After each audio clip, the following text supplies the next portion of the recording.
एक समय की बात है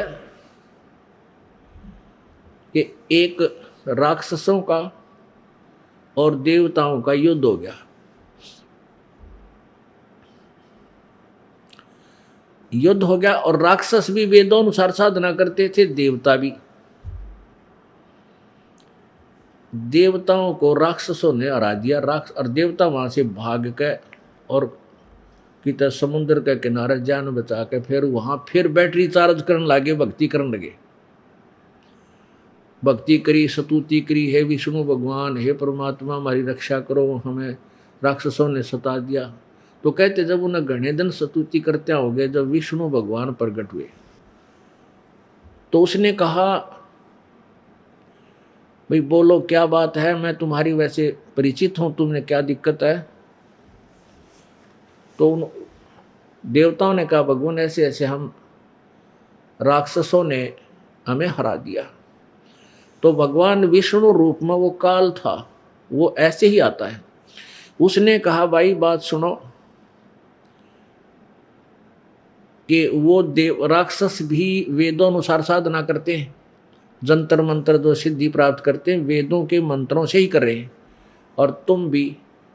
लेकिन वो कैसे हारेंगे कि मैं एक अपना दूत भेजूंगा। एक माया मोह नाम का उसने एक व्यक्ति उत्पन्न कर दिया वसंत है, और इसको मैं भेजूंगा राक्षसों के पास। इसको मैंने शब्द शक्ति दे दी और ये उन राक्षसों को उस वेद ज्ञान से हटा देगा। अपने चतुरता के कारण उनकी वेदों वाली साधना छुड़वा के और मनमान्य आचरण पर फिट कर देगा, और फिर तुम लड़ाई करियो, तुम जीत जाओगे। ऐसा ही हुआ, ये विष्णु पुराण में लिखा है। तो पुण्यात्माओं, यो काल न्यू जाल फैला रहा है।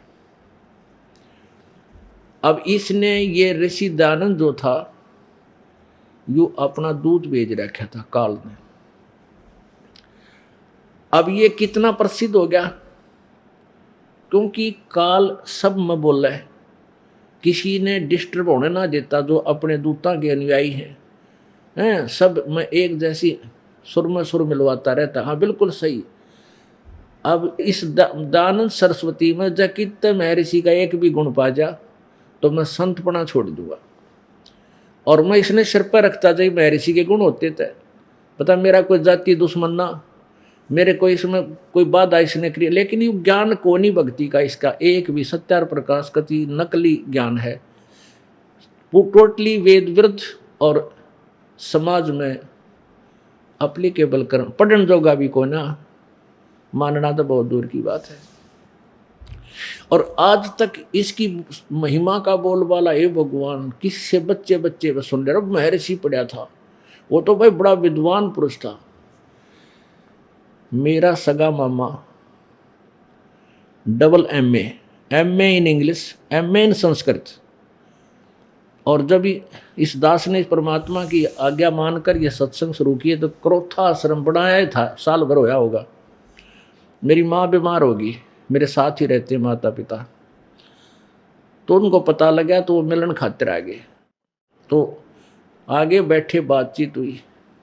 मैंने उनसे कहा कि ऐसे ऐसे सत्यार प्रकाश में महर्षि दानंद जी ने बहुत ही गलत ज्ञान प्रचार लिखा हुआ है, और ये वेदों के ज्ञाता नहीं थे। तो मेरे मामा जी कहे, रो की बात कहे, भाई तो बड़े महान विद्वान थे, क्या बात कह रहे हो। एक नहीं सुनी, उठ कर चल पड़ा। हमने प्रमाण दिखाने की चेष्टा की, देखा भाई आख्या देख ना, भाई तो बड़े विद्वान पुरुष थे। यानी उसकी स्तुति इतनी बोल रही है महर्षि दानंद की कि संस्कृत का एमए व्यक्ति भी उनके द्वारा किए गए अनुवाद से वो कति बैठा बैठा रहा है। नो ना भी बढ़िया, इसके सब अनुवाद कोई कर नहीं सकता, ये तो समाधि लाला के वेदों के मंत्रों के अर्थ ढूंढा करता है। तो अपनी विद्वता फेल कर देते हैं उनके अनुवाद का आगे।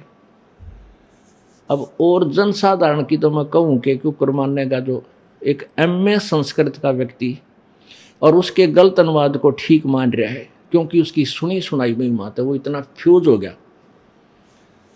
और ऐसे इस कागजी शेर के लिए मन सिर फुटवाना पड़ गया। इस दास की ड्यूटी ला दी परमात्मा ने, अरे यो कति थोथला करके धर दिया। इसकी तो धोती सी धो दी दानंद की है, इसका नाम लेने से भी नफरत कराया करेंगे लोग, आगे आने वाले समय देख लेना। मेरा उद्देश्य यही है कि जो ये नकली अंडी पाक रहे हैं ना, ऋषि मैं ऋषि गुरु, इन सब की पालिश तार दूं ज्ञान से, फिर ये जनता समझ जाएगी ओरिजिनल और डुप्लीकेट को। फिर कौन डुप्लीकेट न चाहोगा, ऐसा बावड़ा कोई को नहीं। तो वो समय आ लिया, तकरीबन सबकी पालिश उतर चुकी है, पर देखने वाले जो अभी बोले हैं वो देखना भी नहीं चाहते अपने गुरुजी के बारे में। हमारे गुरुजी के बारे में यू रामपाल कुछ बात कह रहे हैं कि निंदा करे, वो तो निंदा। रामपाल इतना बावड़ा नहीं है कि अपने सिर पर बार धरे, इसे घाटे के सौदे ने रामपाल नहीं कर सकता कि किसी की निंदा करके अपने सिर पर बार धरूं, सपने में भी नहीं सोच सकता। हाँ, सच्चाई कहना पुण्य होता है, और वो भी परमेश्वर की ओट में बैठकर कही जा सकती है। परमेश्वर की आड़ में बैठकर ये दास सत्य कह रहा है, और इस सत्य का इतना प्रभाव हुआ है कि लाखों की संख्या में पुण्यात्मा इसको स्वीकार कर चुकी है। तो पुण्यात्मा, इस काल ने ऐसे ही जैसे ये श्री शिवदाल जी भेज रखे थे, ये काल का दूत था, और इनको कह भी पता नहीं था भक्ति का। पता था इस काल को इतना कि कलयुग में अब ये आ गई थी बिचली पीढ़ी, और इसमें सतलोक की महिमा, अपने निज घर की महिमा का प्रचार होना था। तो उससे पहले काल ने कहा था कि 12 पंथ करूं मैं साजा, नाम तुम्हारा ले करूं आवाजा। 12 पंथ नाम जो ले ही, वो मेरे मुख आन समोही।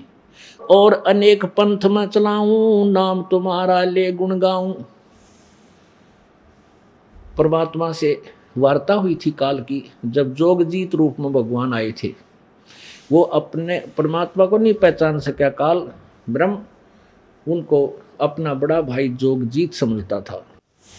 तब जोगजीत ने कहा था कि काल मैं तेरा भांडा फोड़ पर कहूँगा, तूने जो दुनिया को भ्रमित कर रखा है, गलत ज्ञान प्रचार करवा रहा है,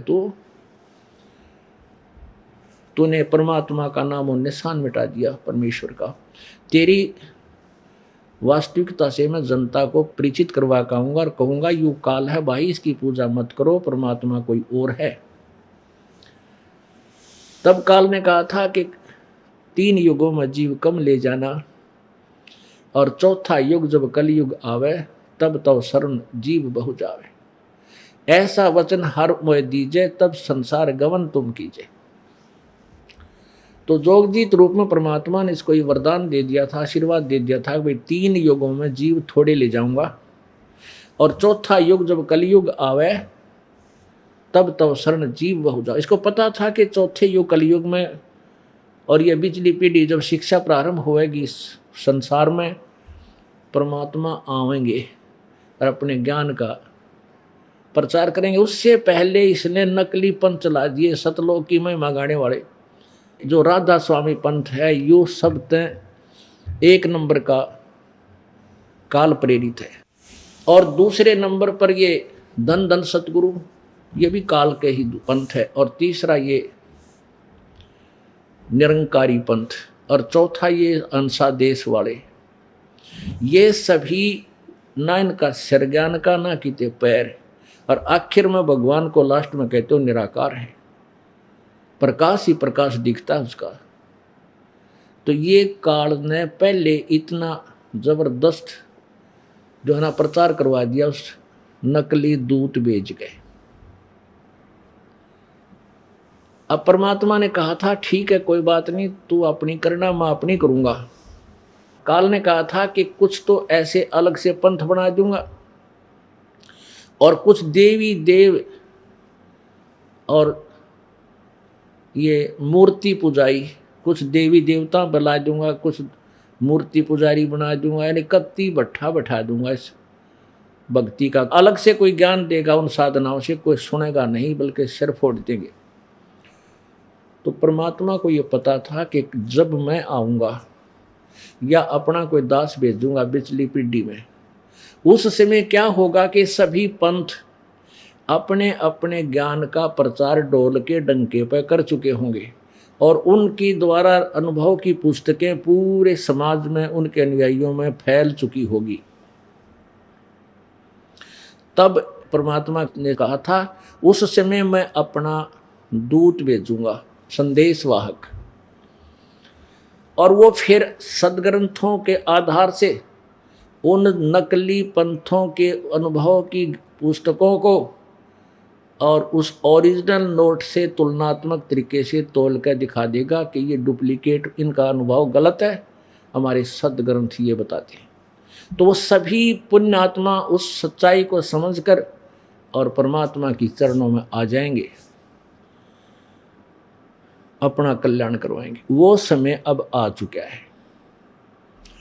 अब उस तत्व ज्ञान रूपी सूर्य का अब उदय हो चुका है। जब सूर्य उदय होता है प्रकाश थोड़ा सा कम होता है, धुंधला होता है, और जब ये शिखर में आएगा फिर सब अंधेरा मिट जाएगा। अंदर कमरा में भी रोशनी बन जाती है, जहाँ अंधेरा वैसे होता है, कक्षों में भी चांदना बन जाता है। तो पुण्यात्माओं, अब ये तत्व ज्ञान रूपी सूर्य पूरे विश्व को रोशनी देगा और पूरा विश्व में भाईचारा, प्रेम, भगवान से डर, ये हाहाकार जो माया की दौड़ जिसे अंधा होकर इंसान कुछ भी आगे पीछा नहीं देखता, कोई किसी की आत्मा दुखाते हुए भी नहीं डरता, मांस खाते हैं, बुरा हाल हो रहा है, ये सब समाप्त होगा।